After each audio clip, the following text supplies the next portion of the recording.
Bismillahirrahmanirrahim. Assalamualaikum warahmatullahi wabarakatuh. Alhamdulillahi rabbil alamin. Wassalatu wassalamu ala asyrafil anbiya'i wal mursalin Muhammadin wa ala alihi wa ashabihi ajma'in, amma ba'd. Jamaah yang dirahmati Allah Subhanahu wa taala, puji syukur alhamdulillah Allah Subhanahu wa taala senantiasa memberikan kita kenikmatan yang sangat banyak.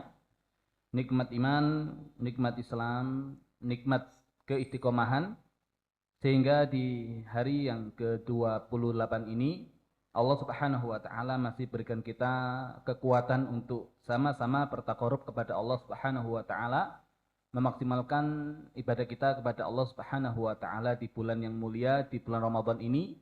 Kita masih Allah berikan kemampuan dan kesempatan untuk bisa beriktikaf, dan Allah Subhanahu wa taala berikan kita kemampuan dan kekuatan untuk sama-sama kembali berthalabul ilmi, mengkaji tentang konsep pendidikan yang kita ambil dari Al-Quran ataupun sunnah Nabi Muhammad SAW. Insya Allah pembahasan kita di kesempatan kali ini adalah tentang pemuda dalam konsep pendidikan Islam.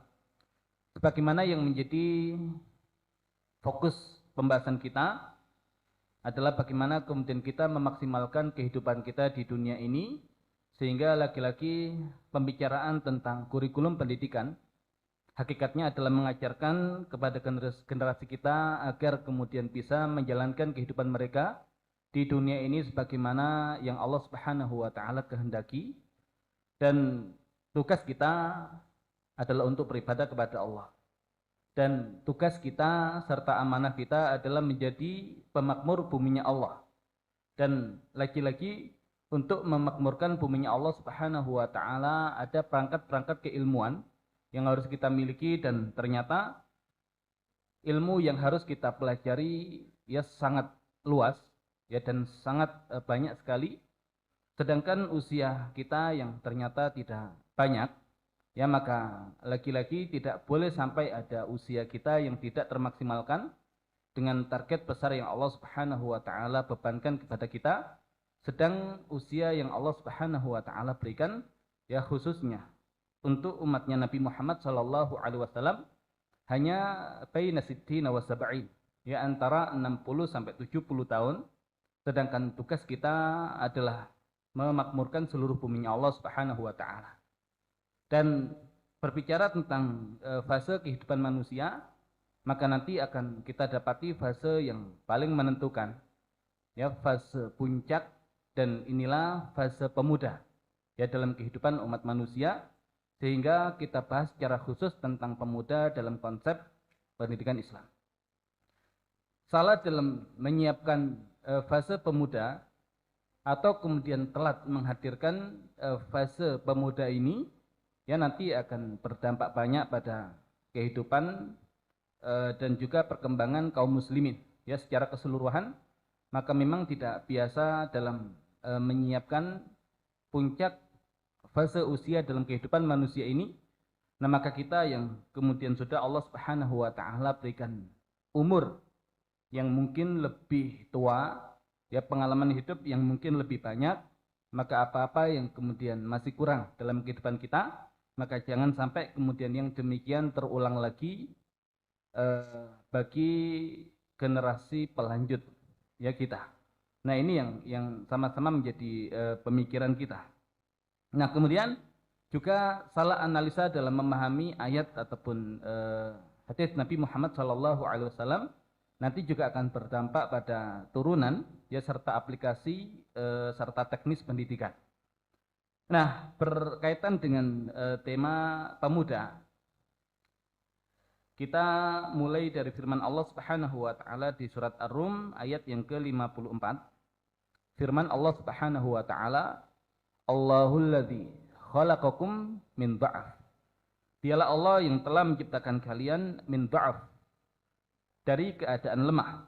Tsumma ja'ala min ba'di dha'fin quwwatan. Kemudian menjadikan dari keadaan lemah itu menjadi kuat. Tsumma ja'ala min ba'di quwwatin dha'fan wa syaibah. Kemudian menjadikan dari keadaan kuat itu menjadi lemah dan beruban, yakhluqu ma yasha. Dialah Allah yang menciptakan apa yang Dia kehendaki, wa huwal alimul qadir. Dan Allah Subhanahu wa taala yang Maha mengetahui lagi Maha kuasa. Allah tutup ayat ini dengan pembahasan tentang ilmunya Allah Subhanahu wa taala, ya, di mana ilmu Allah Subhanahu wa taala meliputi segala sesuatu. Dan ilmu Allah Subhanahu wa taala tidak bisa dijangkau oleh sesuatu apapun. Adapun nama Allah Subhanahu wa taala Al-Qadir. Bayangkan Allah itu alim dan disempurnakan dengan Allah itu Al-Qadir. Kalau tahu tapi tidak punya kuasa, ya tidak akan pernah maksimal. Atau punya kuasa tapi tidak punya pengetahuan, ya juga tidak akan maksimal. Dan Allah Subhanahu wa taala tidak demikian. Allah itu alim. Ya, Allah yang Maha mengetahui berkaitan dengan ilmu, dan Allah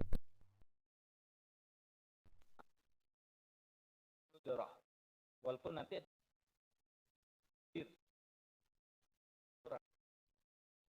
takdir manusia Allah berikan bagi setiap umat mengatakan, ya, kemuliaan bergantungnya Allah Subhanahu wa taala. Di sini Allah Subhanahu wa taala menggunakan Allah, ya, kemudian nanti ada tsumma ja'ala, ya, kata ja'ala kemudian tsumma ja'ala, kemudian nanti baru yakhluqu ma yasha menggunakan fi'il mudhari'. Nah, artinya penggunaan fi'il menunjukkan fase yang Allah Subhanahu wa taala sebutkan di surat Ar-Rum ayat yang ke-54 ini bukan sesuatu yang pasti dijalani oleh setiap manusia. Artinya fase inilah fase-fase yang seandainya manusia itu hidupnya itu memang, ya, dari awal sampai akhir itu Allah takdirkan untuk bisa menjalani semuanya, nah maka dia akan melewati fase-fase ini. Tapi dengan penggunaan fi'il tidak ada jaminan setiap manusia akan melewati fase ini. Ya, pertama ada yang kemudian Allah Subhanahu wa taala ternyata takdirkan.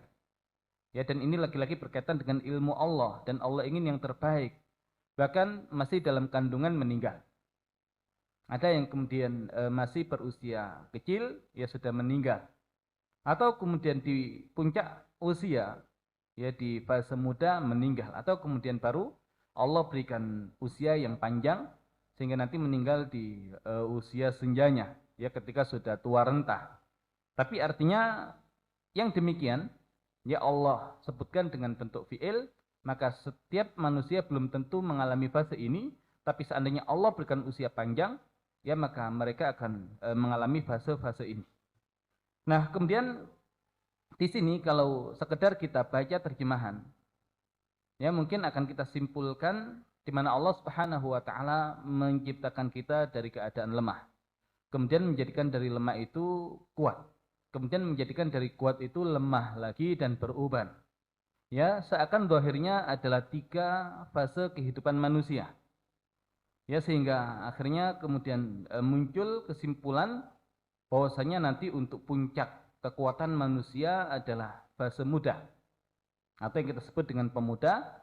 Dan akhirnya karena fase muda ini diapit oleh 2 fase kelemahan, ya sehingga disebut kekuatan di antara 2 kelemahan. Nah, hanya ada 3 fase. Namun kesimpulan yang demikian adalah kesimpulan yang kurang tepat. Ya, kesimpulan yang kurang tepat, dan ketidaktepatan menyimpulkan sesuatu nanti berefek, ya, pada tataran aplikasi, ya, dan penerapan terhadap pendidikan anak-anak itu. Karena kalau kemudian kita definisikan, ya, kata dha'af di sini Allah Subhanahu wa taala sebutkan dalam bentuk nakirah. Artinya dia umum. Walaupun nanti dalam satu qiraat disebutkan ad-dha'af, ya, dengan didhammah huruf dhatnya, dan nanti berkaitan dengan unsur fisik secara umum. Ya, tapi ada dha'af, ada dhu'af. Dan dua-duanya nakirah, artinya memang sesuatu yang bersifat umum, baik berkaitan dengan fisik ataupun berkaitan dengan yang lain. Nah, kapan manusia itu dikatakan lemah? Manakala dia bergantung dalam kehidupannya kepada orang lain. Ya, sehingga kita mengenal golongan du'afa, orang-orang du'afa. Yang mereka ini golongan lemah, ya bukan berarti setiap mereka itu kemudian tidak punya kekuatan. Ya, ada di antara mereka yang kemudian memang punya kekuatan, ya tapi fakir, miskin, kehidupannya bergantung kepada yang lain. Atau kemudian bisa jadi kaya raya, tapi ternyata terkena penyakit sehingga untuk hidupnya pun ya bergantung kepada orang lain. Ya, mulai kemudian buang air kecilnya, ya kemudian mandinya, menggunakan pakaiannya, ya bergantung kepada orang lain. Artinya kelemahan itu adalah ketika manusia di dalam kehidupannya bergantung kepada orang lain. Nah, berarti untuk lawan kelemahan itu nanti kekuatan. Berarti dia sudah mandiri, ya sudah tidak bergantung, ya dalam tanda kutip kepada orang lain, walaupun secara umum namanya manusia, makhluk sosial bergantung pada manusia yang lain, tapi bukan itu yang kemudian kita maksudkan.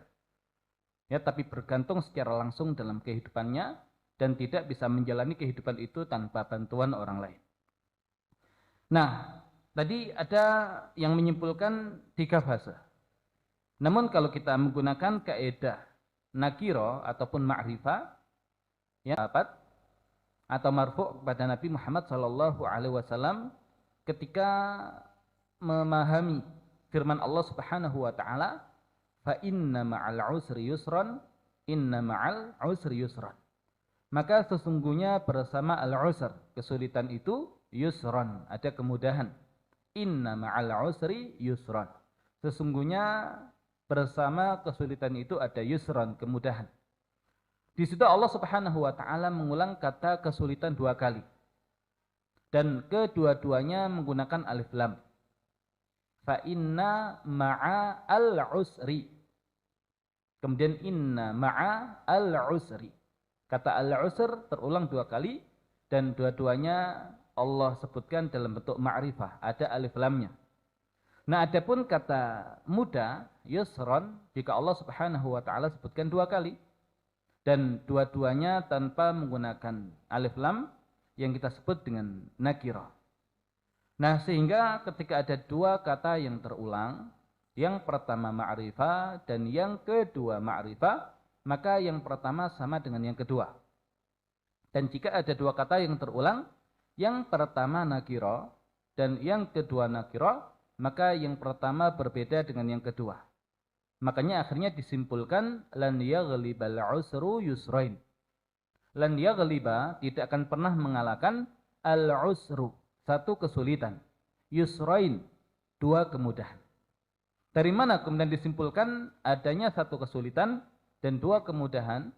Karena kata al-usr terulang 2 kali dan dua-duanya ma'rifah, maka kesulitannya 1. Adapun kata yusran terulang 2 kali, namun dua-duanya menggunakan nakirah.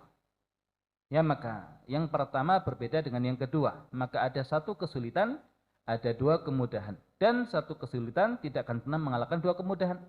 Terlebih untuk kesulitannya adalah spesifik dan kemudahannya adalah sesuatu yang bersifat umum.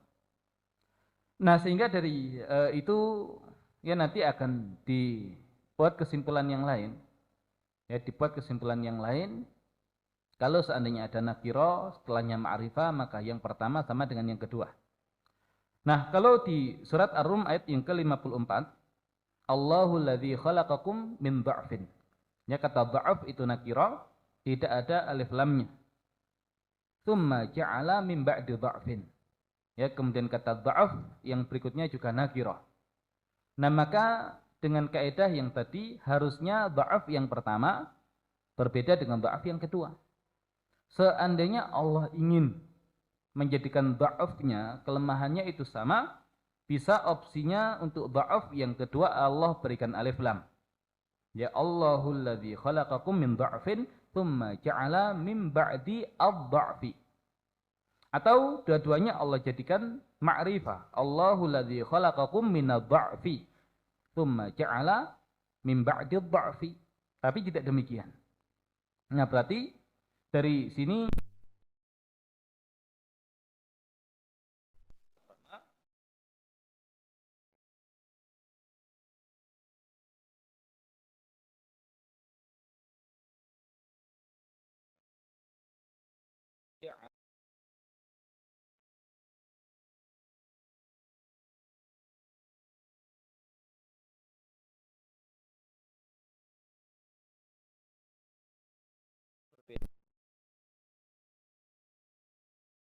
telah menjadikan kekuatan yang pertama sama dengan yang kedua, bisa pilihannya quwwatan thumma ja'ala min ba'di al-quwwati. Diberikan al untuk kekuatan yang kedua. Atau bisa juga pilihannya thumma tadi al-quwwata thumma ja'ala min ba'di al-quwwati. Dua-duanya dijadikan ma'rifah, tapi tidak demikian. Ya Allah sebutkan dua-duanya nakira, maka kekuatan yang pertama berbeda dengan kekuatan yang kedua. Berarti sudah kita dapati ada 4 fase. Lemah, lemah, kuat, dan kuat. Kemudian dha'fan wa syaibah. Dha'fan itu fase lemah lagi. Dan Allah tidak gunakan alif lam. Ya, artinya memang ini kelemahan yang berbeda. Di mana kelemahan yang ketiga nanti ditandai dengan adanya syaibah. Ya, adanya uban. Tapi tidak harus kemudian orang yang sudah beruban berarti masuk usia kelemahan yang ketiga, tidak. Tapi kalau kemudian seseorang mengalami usia kelemahan yang ketiga, nah itu pasti rambutnya itu sudah ada ubannya. Tapi orang yang beruban rambutnya belum tentu sudah masuk di fase kelemahan yang ketiga. Artinya kalau kemudian dia masih kuat, ya berarti dia masih fase pemuda. Ya, dan bahkan kalau kita lihat para sahabat Nabi Shallallahu Alaihi Wasallam dengan rambut mereka yang sudah putih tapi masih sanggup untuk berperang. Ya, fisik yang luar biasa. Dan yang demikian bukan mereka kemudian sudah masuk di fase karena melihat ya rambutnya masih belum putih. Tapi intinya bukan putih atau tidak putihnya, tapi kuat atau tidak kuatnya. Berarti dari surat Ar-Rum ayat yang ke-54 ya bisa kita simpulkan ada 5 fase kehidupan. Lemah, lemah, kuat, kuat, dan lemah. Nah, kalau kemudian kita bandingkan tadi, ya adanya konsep yang menyebutkan 3 fase dengan konsep yang menyebutkan 5 fase. Lemah, kuat, lemah.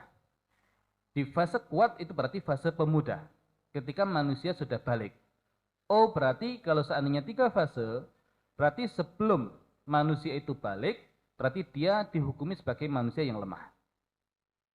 Dan nanti ketika sudah lemah lagi setelah masa balik itu, nah itu dihukumi kelemahan yang berikutnya. Nah, tapi kalau kemudian kita menggunakan 5 fase, ya maka di situ ada 2 kekuatan. Dan kekuatan yang kedua adalah ketika manusia sudah balik. Dan ini fase pemuda. Nah, tapi ternyata sebelum fase pemuda itu sudah ada kekuatan. Yaitu kekuatan yang pertama. Nah, sehingga kalau kemudian kita hanya menggunakan 3 fase, berarti sebelum masuk usia balik, itu kita hukumi sebagai manusia yang lemah. Tapi kalau kemudian kita menggunakan 5 fase, ya ketika yang kedua, kekuatan yang kedua adalah usia pemuda, berarti sebelum menginjak usia pemuda, dia sudah memasuki fase kekuatan yang pertama. Hanya ketika masuk ke fase pemuda, ini kekuatan yang berikutnya. Ya, kekuatan yang berikutnya. Nah, sehingga kalau kita mendapati anak-anak kita sebelum usia balik, kok ternyata kemudian fisiknya itu lemah, kelemar-kelemar. Ya mungkin dia mengatakan karena saya masih berada di fase lemah. Kalau kemudian diperintahkan ya untuk mengerjakan sholat, ya diberikan beban taklif itu masih berat dengan mengatakan saya masih berada di fase lemah. Kemudian ketika diperintahkan untuk belajar ya dan menghafal Al-Quran, ya mengatakan saya masih berada di fase lemah. Oh, berarti benar dong kalau kemudian sebelum balik itu ya masih kekanak-kanakan ya dan masih sulit ya untuk punya kesadaran sendiri karena bahkan akalnya masih lemah. Kapan kuatnya? Ketika usia balik. Nah, ini konsekuensi kalau kita menggunakan 3 fase itu. Tapi kalau kemudian kita gunakan 5 fase yang tadi itu, kelemahan yang pertama dikatakan an-nutfah. Ya, ketika manusia itu masih di fase sperma. Ataupun lanjutan dari itu adalah ketika manusia berada di dalam rahim ibunya. Ya, masih dalam berwujud janin. Di mana manusia yang masih berwujud janin itu, semua yang menjadi kebutuhan dia gantungkan kepada ibunya. Ya, karena dia menggantung di rahim ibunya. Walaupun lagi-lagi rahim ibu itu hakikatnya adalah rahmat Allah Subhanahu wa taala. Anallah wa ana rahman. Khalaqtur rahim wa syaqaqtu laha isman min ismi. Sesungguhnya aku adalah Allah dan sesungguhnya aku adalah Ar-Rahman. Ya, kata Allah Subhanahu wa taala, akulah yang menciptakan rahim dan aku ambilkan nama rahim itu dari namaku, yaitu Allah Ar-Rahman. Ya, maka siapa yang menyambungnya, ya maka akan aku sambung, dan siapa yang memutusnya maka dia akan aku putus. Nah, sehingga hakikatnya ketika manusia bergantung di rahim ibu, maka hakikatnya dia bergantung kepada rahmatnya Allah Subhanahu wa taala. Tapi kalau kita hukumi sebagai hubungan manusia dengan manusia, berarti apa yang menjadi kebutuhan bayi itu tergantung pada ibunya. Ya, makanya kenapa kemudian di Islam ada rukhsah ya untuk ibu yang mengandung, yaitu untuk tidak berpuasa karena ada kebutuhan berkaitan dengan janinnya. Ya, karena janin tergantung pada nutrisi ibunya dan juga nanti bahkan berkaitan dengan psikologi. Ketika ibunya pun gelisah, ya kemudian banyak kegundahan-kegundahan, nah itu pun juga akan berefek pada janin. Artinya manusia di fase janin ini banyak bergantung kepada ibunya. Ya, dan bahkan ya mayoritas kehidupan dia memang bergantung kepada ibunya. Nah, kemudian fase kekuatan atau kelemahan yang kedua, berarti beda dengan model kelemahan yang pertama. Tapi masih membutuhkan manusia yang lain atau orang lain dalam kehidupannya. Dan fase kelemahan yang kedua adalah ketika manusia itu dilahirkan sampai kemudian sebelum usia tamyiz, ya sebelum mumayyiz. Nah, anak yang baru dilahirkan juga sama, walaupun tidak sepenuhnya bergantung kepada ibunya karena sudah terlepas ya secara fisik antara keduanya, tapi ketergantungan terhadap ASI, kemudian kasih sayang, ya kemudian nanti setelah 2 tahun itu pun ya dia bergantung kepada orang yang ada di sekitarnya, kepada ayahnya, ya kepada saudara-saudaranya, kepada kerabatnya, ya sehingga wajar karena dia masih di fase lemah. Nah, artinya kalau kemudian makan itu masih disuapi, menggunakan baju masih dibantu. Kalau kemudian ke kamar mandi, untuk buang hajat, ya masih dibantu. Bahkan kalau kemudian ke sekolah masih diantar, masih ditungguin. Sebelum usia mumayyiz, ya yang demikian masih ya dalam tahap kewajaran, walaupun mendekati usia mumayyiz sudah harus dipersiapkan tadi untuk bisa segera mandiri. Tapi intinya di fase ketika manusia dilahirkan, ya sampai sebelum mumayyiz, nah dia masih lemah. Ya, cara berpikirnya pun masih lemah. Ya, makanya untuk diperintah itu pendekatannya lebih kepada pengkondisian dan anjuran, bukan dengan perintah. Karena secara kemampuan berpikir itu masih lemah. Nah, baru masuk ke kekuatan yang pertama, ini fase tamyiz atau usia mumayyiz. Biasanya rentang usia 6 atau 7 itu sudah mulai masuk di usia tamyiz.